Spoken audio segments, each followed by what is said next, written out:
while there. He stomped on the hard ground and began calculating. A blinding pain shot through his head, his mind closed to blackness, and his body went limp. The Iberian engineer crumpled to the ground. "I thought you were here to observe," the Sardinian fisherman whispered. "Not start a one-man war." "I was observing. That's why I clubbed him," Alerio Sisera whispered. The Legionaries slid his gladius into the sheath, grabbed the Iberian lieutenant's ankles, and pulled the unconscious man into the trees. "Look at the crew on the warship."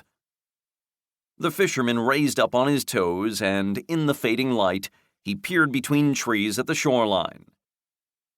"The warship has a crew. Yup, you're right," the Sardinian mumbled.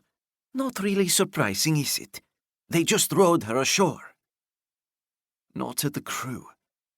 At their state of exhaustion," Alerio corrected, while reaching down and relieving the Iberian of the satchel. "They have pushed through a long journey. And for what?"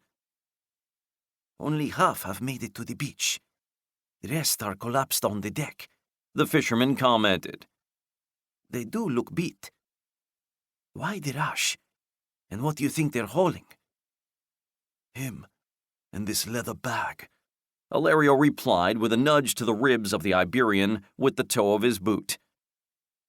"I can't carry him or take time to question him, but I can take the satchel."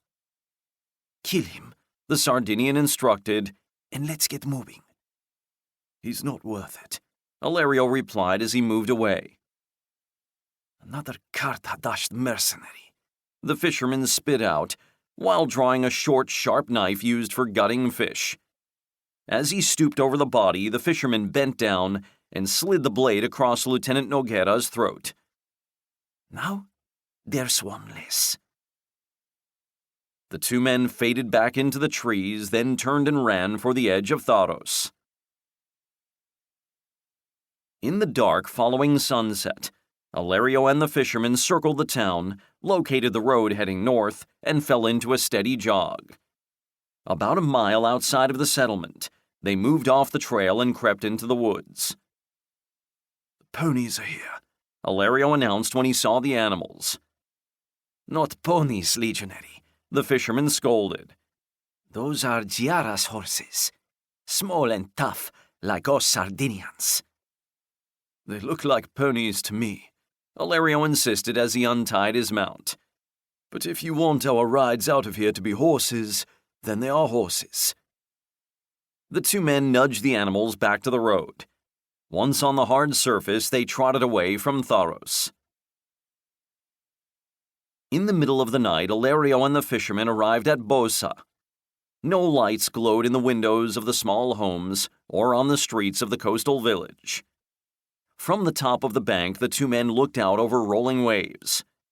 Closer in and on the beach, all of the village's fishing boats rested upside down in case of rain.